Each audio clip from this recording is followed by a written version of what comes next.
what does every single successful entrepreneur have that is the key to them having the success that they have? And so we kind of figured out that there were 6 characteristics that every successful entrepreneur that we've ever met has. Entrepreneurship is about making the wrong decision and then learning from it over and over. There's this real like right or wrong mindset that comes from working in day jobs, and it's quite hard when you step into entrepreneurship because there really is no right or wrong.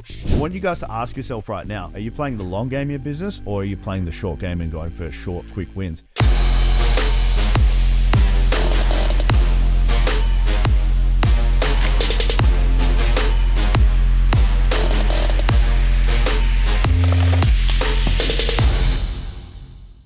Welcome to the Success School podcast, and we're talking about the 6 characteristics every successful entrepreneur has. How are we feeling, Steph? Excited. I love the topics that we are speaking about lately. I have really enjoyed talking about a little bit more of the softer skills in business. 100%. This is the cool stuff. This is fun to talk about rather than lecturing and teaching. Before we get into that, guys, I just want to thank you if you have followed the show lately. Our follower/subscriber count has boomed across all platforms.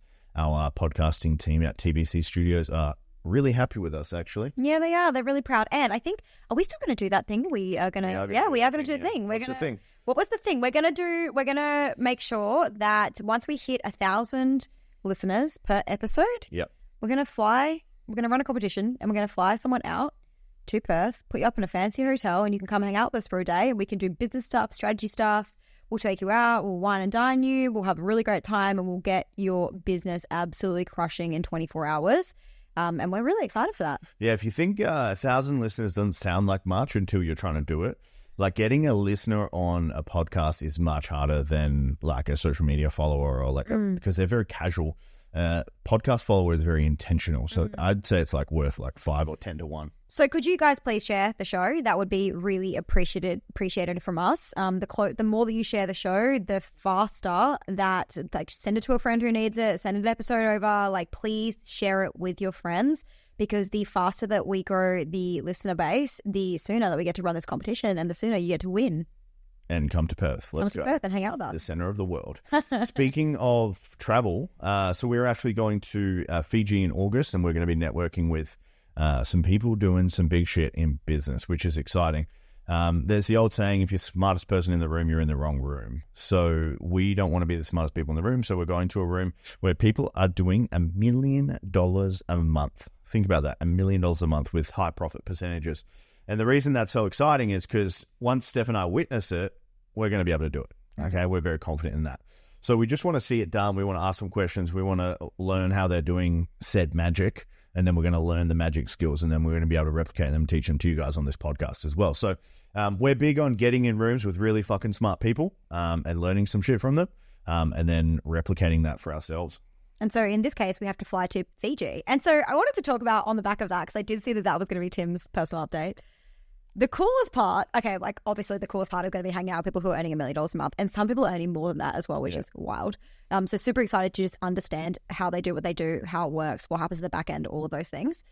The second thing that's really cool about it is that it's actually worked out to be about a $16,000 trip just for flights and accommodation. But we've only paid $2,500 because we have been point hacking.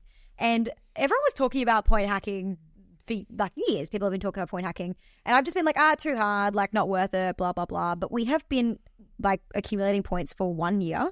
And now it has just saved us like $14,000. And we're flying business and we're staying at this amazing 5-star, incredible, fancy ass resort. And we're doing it all for $2,500. So guys, if you have not started point hacking, now obviously you spend a lot. Just to be really clear, like we've accumulated points quite quickly, obviously, because we do have, high outgoings than most, I'd say, startup or small businesses, of course. However, you would still accumulate points really quickly just by simply paying your tax bill off on points and things like that. So a lot of information around point hacking out there, guys. We have an Amex. That's one way that we accumulate points. Another way that we accumulate points is by paying for things through pay.com.au. So if you purchase things through and put your payroll through and things like that through pay.com.au, you're able to earn points. Of course, to have an Amex, of course, to use pay.com.au, there are going to be costs associated with that, but there's no way that I've spent $14,000 in fees or costs. So it definitely has a payoff to be able to fly later on down the track and accumulate points. There are actually lots of ways that you can accumulate points as well. Like paying out our tax bill alone accumulates so much of the points, which is crazy. And so for us, it's been really, really powerful, and I'm super excited. For sure. I'm pumped for Fiji. All right, so let's get into our lesson of the week. So I've discovered this amazing tool called Segmetrics.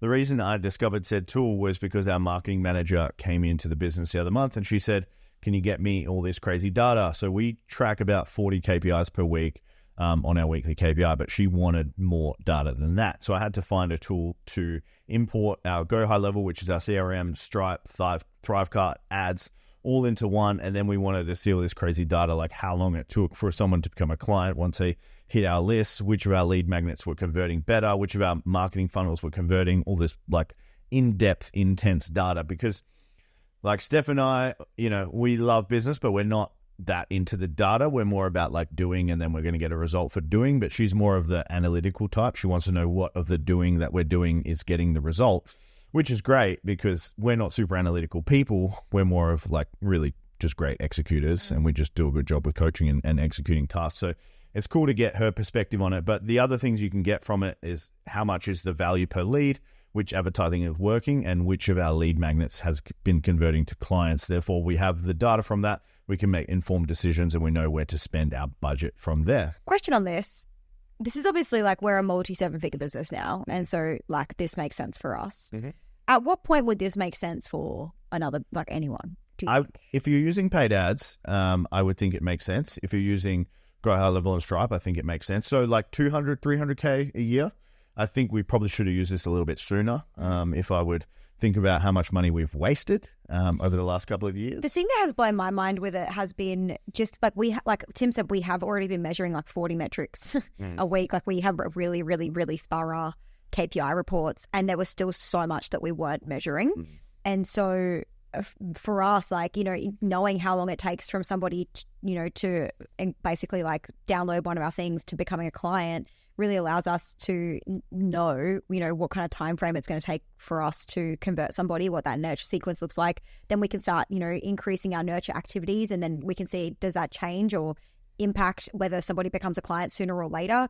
Obviously, all the stuff that we learn from this, we get to teach our clients, which is so sick as well. We have a lot of nurture tactics that we already teach our clients. Sick, it's so sick. It's gnarly. And so, show my age, maybe. Yeah. No, but it's really cool. And so, yeah, maybe if you're $300,000, $400,000, $500,000 a year, you're running ads, definitely something to look into is, Segmetrics. Segmetrics. Something on Steph's mind today. I said to the echo. Called? Segmetrics. Segmetrics. Looking for some hot stuff, baby, this evening. I just got Tim so hot under the collar, he had to turn the aircon on. Damn, it's hot. So, my lesson of the week. This might seem really obvious, but I think it's a conversation that's worth having because for some of you, it's going to be obvious. For others of you, it's going to be a really nice reminder. For some of you, it might be, a really new thought. But there are going to be risks in running a business. I'm going to be very, very clear. You have to be a little bit on the non-risk averse side to run a business, okay? So we had a client the other day who was basically saying like she wanted to quit her job, but she couldn't because she didn't have enough money coming in the business. But she couldn't earn any more money in the business because she couldn't take on any more clients because she had the job. And so she was in this kind of like loop where she couldn't take on any more clients because she was working. And she's kind of charging at the top end of what she could be charging for right now and for the amount of marketing and stuff that she could be doing, the amount of audience building that she's doing right now.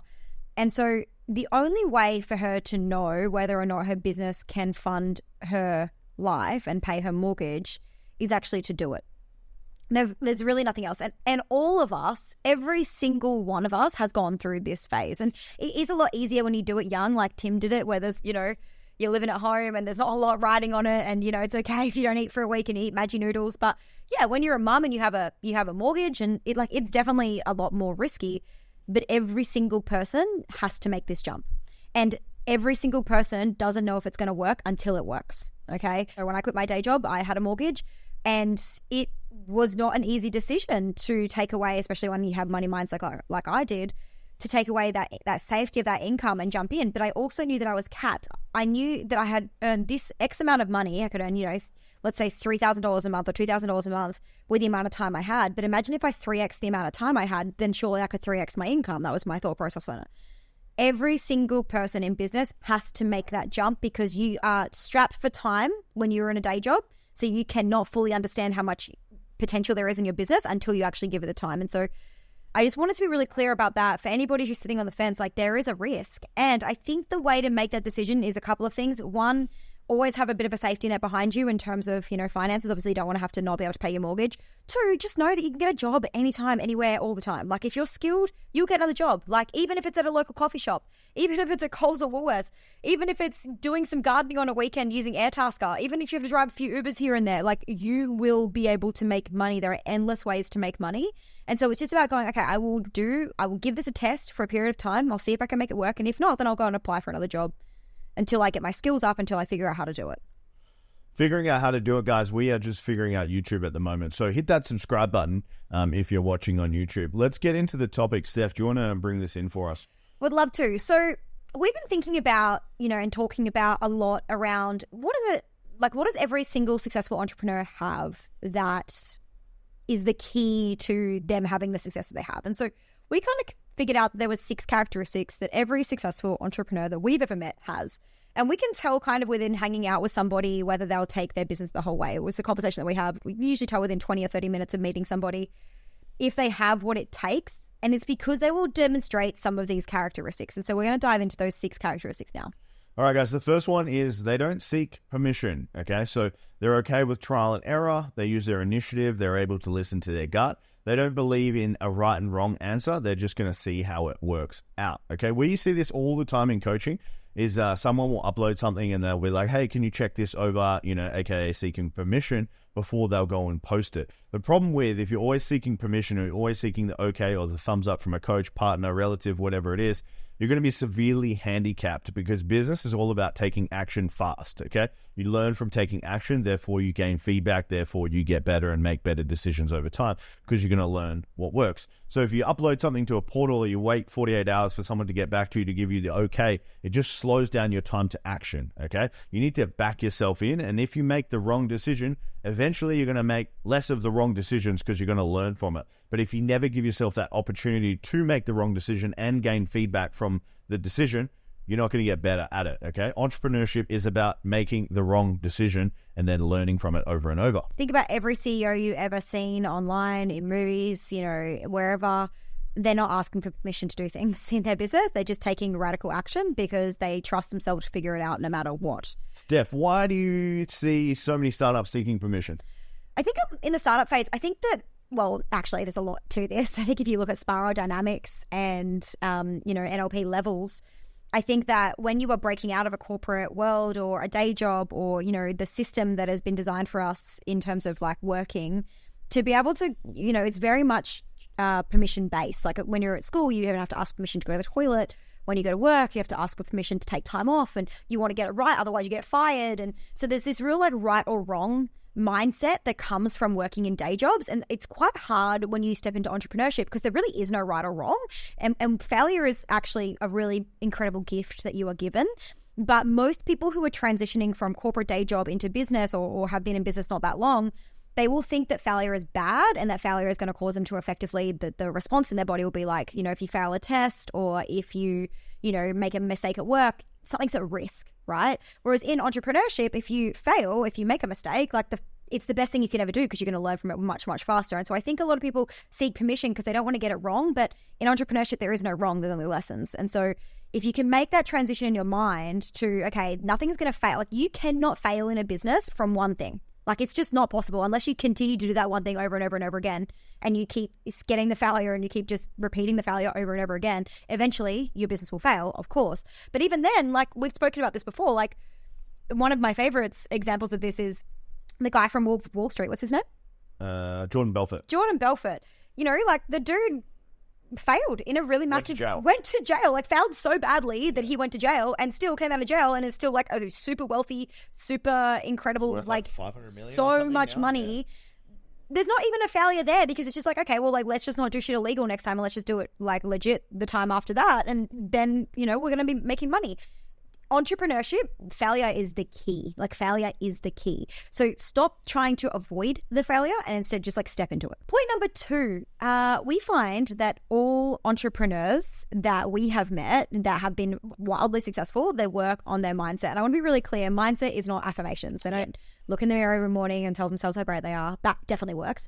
But there's so much more to it in that. I think when we tell our clients they need to work with a mindset coach, which we often will tell our clients, if we're bumping up against the same thing over and over and over and over and over again with a client, we're giving them the strategy and they're not implementing the strategy over and over and over again, eventually we'll be like, okay, I think this is actually a mindset block and not actually a strategic block, right? And so we will often tell our clients to go and work with a mindset coach.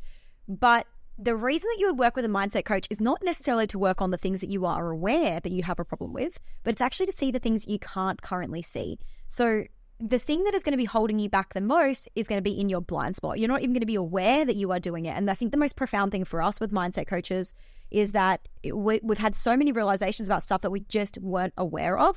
And it was just like we were constantly hitting the same ceiling over and over again until we brought awareness to it. And then we could change the behavior and the pattern. Yeah, I see this happen all the time. And the way it becomes apparent to me is they say things like, oh, that doesn't feel right for me. Okay, and I'm like, cool, so what does feel right for you? And they can't even give me an answer because they're so trapped in their own thoughts, beliefs, actions about what they think is right and wrong. So if you like look at the example here, if someone said to me, go and outreach 100 people a day, go spend $100 on ads, go make 10 pieces of content, go reach out to 10 ex-clients, I would have no problem doing any of that, okay? And that's because I have no mindset shit around taking any of that action. 5 years ago, 100%, I would have been like, oh, all my ex-clients hate me, or I'm not going to spend $100 a day on ads because that's not going to work for me, or I'm not going to outreach 10 people because what if they say no? That's all mindset stuff. So if I'm saying any of that stuff to you right now and you're thinking, oh, that's me, you've got some mindset shit, okay? And that's going to be stopping your success. Steph and I say this stuff to people all the time in Success School, and they come back with these, bullshit excuses on why they can't take action, and then they wonder why they're not successful. People who work as hard on their mindset as they do on their business and put equal amounts of work in and effort in to switching up those belief systems are going to be equally as, if not more so, successful than somebody else. All right, guys. Point 3 here, guys, is they do the work. Okay, so they're usually finding themselves implementing what they're learning. They're taking messy action. They don't need things to be perfect. They are showing up for their business and their clients consistently. They're getting on live trainings, they're doing upskilling, they're doing the work, they're showing up to calls, they're getting into rooms with the right people, and they don't make excuses on getting the work done. So I was scrolling Instagram this morning, and there's a girl that Steph and I both follow, and her name's Steph, and she said one of her clients got back to her and said it didn't work. And she said, what didn't work? And then she said, the stuff that you're giving me doesn't work. And then she said back to her, are you posting multiple pieces of content a day? Are you outreaching people? Are you making offers every day? Are you sending emails every day? Are you doing all those things every day? Because if you're doing those things every single day, there is no way that you're not going to be successful. And I think a lot of the failures that we see, or quote unquote failures, is people are just not doing the work and they're not taking enough action in business. And I think the thing that I learned from you, actually, that you've been phenomenal at, and I see other people who are like you do, is that they implement while they learn. I think that's so fast. Like if we're at a business retreat and someone's just taught Tim something, he's literally doing it while they're teaching it. Like he's literally got the apps open, he's taking the notes, he's making it happen there and then. We see the same thing happen with some of our clients on group coaching calls. Like there'll be some people who are like, yeah, I just finished that thing that you told me to do now, like while they're on the call still. And so the faster, speed is so much of what business is about. The sooner that you can get out of your head and just take some action, the faster that you get into the habit of taking more action, the faster your business will grow. Point number 4, guys. Successful people, one of the other traits is that they're not looking for a quick fix. So the entrepreneurs who have the most success, they know that a silver bullet doesn't actually exist. There's no one strategy. There's no one tactic that you're just around the corner from that's, going to crush and that's going to make your business blow up and have all this amazing success. They're not trying every single hack under the sun. They're not changing direction every single month. They pick a strategy that they think will work and they stay focused. And it's interesting because when I actually say that, I had a thought the other day and I think that I thought the strategy that works is the one that you stick to. Yeah. And I think I really believe that all strategies work, But the one that you stick to has the highest chance of working. But if you keep starting again with a new hack, a new strategy, a new direction, then you're starting from ground zero every single time. I want to give an analogy here or an example of this. Imagine you are pushing a 100-kilo boulder up Mount Everest, and then it's 4 kilometers. Every kilometer, you're just changing direction. It's like basically letting go of the ball and letting it roll down the bottom. You're never going to reach the summit if you always are restarting. And what happens and what happens with this is if people restart when they take 2 weeks off, they're not feeling like it. They just don't want to post content for a week. They don't want to send that email. They don't want to show up to that client call. They lose momentum and the ball just rolls back to the bottom of the hill every time. And when you look for a quick fix or you see a shiny object or you change direction or you become a mindset coach, a business coach, you become a philanthropist or you become a massage therapist, and this is all the same person, by the way, you just lose momentum every single time. The reason I got so far in the fitness industry is because I kept pushing that fucking boulder up the hill for 12 years or 13 years. And eventually you get closer and closer to the top and things get easier and easier. And then eventually one day you're going to get to the top of the hill. And then when you push the boulder down the hill, it's very easy to do. And this is what happens when you create momentum in business. But if you cut your momentum out all the time, you're never really going to reach momentum and you're never going to really reach success. And I think part of the most powerful part of that, the reason that they're not always looking for the quick fix, is because they're genuinely passionate about what they do and they find reward in the day-to-day. Like Tim, fitness is one of the hardest industries in the world to work in, in terms of like literally the hours, the pay, it's highly flooded. There's a low barrier to entry. It's a really, people don't really want to do fitness either. It's a hard sell. And so one of the things that has made it so rewarding for Tim year on year, month on month, day on day is the fact that he just loves it. Like he literally loves it. He's passionate about it. And so there's always reward in the day to day. And when there's reward in the day to day, pushing that boulder up that hill becomes just that little bit easier because you actually don't hate it as much as you enjoy it. You enjoy it more than you hate it. Point number 5 here is that they're patient, but they're also hungry. And so while successful entrepreneurs, of course, they want the wins. We want the wins. Yeah. We want the Lambos. We want the houses. We want the holiday house in Lombok. That's the current ideal. We want all the things, right? But they understand that it takes time. And they're not in business for 3 months and then get pissed because they haven't made 30K a month yet. Like, why am I not there yet? They're willing to put in the work. They're willing to do what's necessary. And they understand that it may take 12, 18 months, 5 years before they start to see meaningful results. They understand that business is a marathon and not a sprint. And I think one thing that we see in entrepreneurship all the time is everybody's always going for the quick win. But the problem is that when you hit a quick win, it doesn't last, okay? Because if we hit a quick win, usually it's because of something's gone viral or whatever has happened, or you sold a product that wasn't scalable or whatever it is. It's like, okay, but if you just take the time to build it sustainably and really get those foundations laid out well, you're going to build and be able to carry that momentum and continue to scale and grow year on year, month on month, forever, rather than just having those quick wins initially. And then usually what we see is that things go backwards. I want to give an analogy and a story of the quick wins. And I know this whole podcast episode's been stories. I've enjoyed it. But, the example here is, we've had a marketer that's given us some advice in the past, and they've said that our ad strategy might not be the most effective strategy. And, our ad strategy is we spend a lot of money, generating leads from lead magnets, providing value, and then we nurture them on our email list. Over time, it's worked well for us. It's helped us build a multi-7-figure business. And they said, why don't you just go for the more direct route and get someone to book in on an application form, which is going to cost you probably 10 times the amount. And you're going to get more calls booked, but you're going to get less email addresses and less nurture over the long term. So that would be an example of going for a short-term versus a long-term strategy. Our current strategy is very long-term. We're all about nurturing, getting people to listen to our podcast, watch our YouTube, giving them free lead magnets, getting them in our Facebook group, nurturing them online, versus getting them on a call straight away when they have no like, and trust. One of these options is going to work far better for the long term, and the other one's going to work well for short term, but you're going to burn people out very quickly. And what happens is if you get a lot of people on a sales call who are very unqualified and have no real know, like, and trust of you, it's going to be very hard to close the deal, okay? And closing the deal, over the long term is far better and far easier when people have no, like, and trust on you. So I want you guys to ask yourself right now, are you playing the long game in your business, or are you playing the short game and going for short, quick wins? You can get short, quick wins, but the juice and the money is made in the long game. All right, guys, point number 6 is they look after their personal life, okay? So they look after their health, their mental well-being. They nurture their relationships, so that's friendships, wife, partner, boyfriend, girlfriend, friends, whatever it is. They surround themselves with people who believe in them. They get help when they need it. And then lastly, guys, if their home life is mayhem, their business will be mayhem.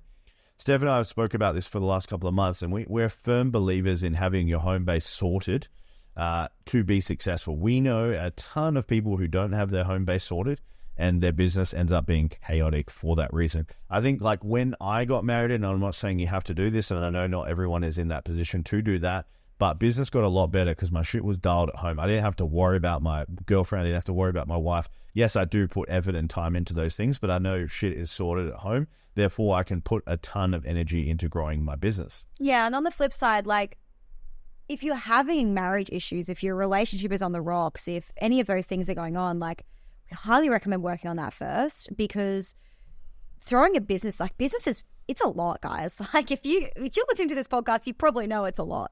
And so, trying to do that while also nurturing and fixing and working on, a rocky relationship, it's really distracting. You're probably not going to do either thing very well. And so really, like, highly recommend getting your home base as sorted as possible, and just making sure, like, if you're really going to take your business, like, if you're doing a side hustle, it's probably not that big a deal. But if you're planning on taking this to 6 or 7 figures, like, your home base, your daily routines, your support systems, they need to be really good, because this is really hard to do on your own. I just have one more point on that, guys. And I know in this time and this age and social media and what's going on the internet, there's a real sense of the grass is greener on the other side. And people are just willing to throw in relationships and marriages and home because they think there's something better out there, which is perpetuated on the internet via social media, which, I can totally see, and I understand that some relationships are shit and whatever, but the grass is greener where you water it. The grass is not greener on the other side. So if you're in this position, and we know a lot of people that are in this position, if you want a better relationship or you want a better partner or whatever it is, you need to work at that. And I said that again, you need to work at that. Okay, not them. It's a joint thing that needs to be worked on together. All right, let's go into our list of questions. I have one for Steph, so I'm going to get her to answer this first because I just read this as this come up and I'm completely unprepared for this. But list of questions from Heidi Anderson. Thanks, Heidi. If you could change one thing about each other, what would it be, Steph? Yeah, I feel uncomfortable. I felt uncomfortable when she asked this. The question was actually, if you could change one thing about Tim, what would you change? And I was like, interesting question, because it was on my Instagram stories. Interesting question. Literally nothing. I wouldn't change a single thing about Tim. I love every single one of his strengths, and I appreciate and adore all of his weaknesses as well. Actually, there's very few of them, to be completely honest. But the things he's not so good at, and the reason I love his weaknesses is because they're his biggest opportunities for strength and growth. And I know that he always is finding ways to identify his weaknesses and work on them. There's never a time where he just sits around thinking his bloody perfect. It doesn't need to change. Like, he'll go into mindset coaching sessions even when he doesn't feel like he needs them, and he'll come out a completely different person on the other side with more awareness and more conscious awareness around, what is going on for him right now and what he needs to work on. And I'd say every single week and every single month, Tim is just getting better and better and better as an entrepreneur, as a man, as a husband. And so, as lame as this might sound, I would change literally nothing about Tim. I think that, no one is perfect, but I pretty much tell Tim every day that he's perfect. I think that Tim is probably the perfect husband and man. Thank you. I don't know where to go. So I'm terrified because I don't know if he's going to say the same thing back. The only thing I would want you to change is just not worrying about me so much. So worry about me, worrying about you. Yeah, I do. And it can be quite unhelpful because I'm like, if I need something, I'll just tell you. And if I don't want you to do something, I'll just tell you. There's no like, Steph and I don't have a relationship where we like hold shit back from each other, If there's a problem, I address it immediately, like in that minute. And just to give you some context, guys, on why this has even come up as a conversation is because in the last kind of 5 months, we've made the decision that Tim would take the lead on most of the strategic business decisions, and I would stick to my areas of genius, which are coaching, marketing, personal brand building, and anything that's within really that realm. And so when Tim has taken the control, it's actually left me with not that much to do, which has been really interesting. And what it's meant is that I often will feel guilty And this is just something we're living in real time right now. So just to be really honest with you, it's something that I feel quite guilty about. It's like, oh, Tim will be working and I'll kind of be like, well, I guess I'll go lay in the sun and read my book. And I feel almost bad about it. And I feel like, oh, I should be doing more.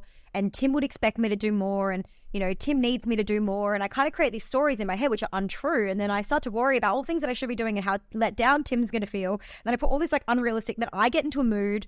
And then, you know, Tim's like, then Tim's like, because I'm in, and he's like, what do you want? I'm like, you're putting so much pressure on me. And he's doing nothing. It's pressure that I've created. And so this is really interesting thing that comes through when, you know, when you do work with your husband and when you do let the masculine take the lead sometimes. And so it's been a really new thing for me.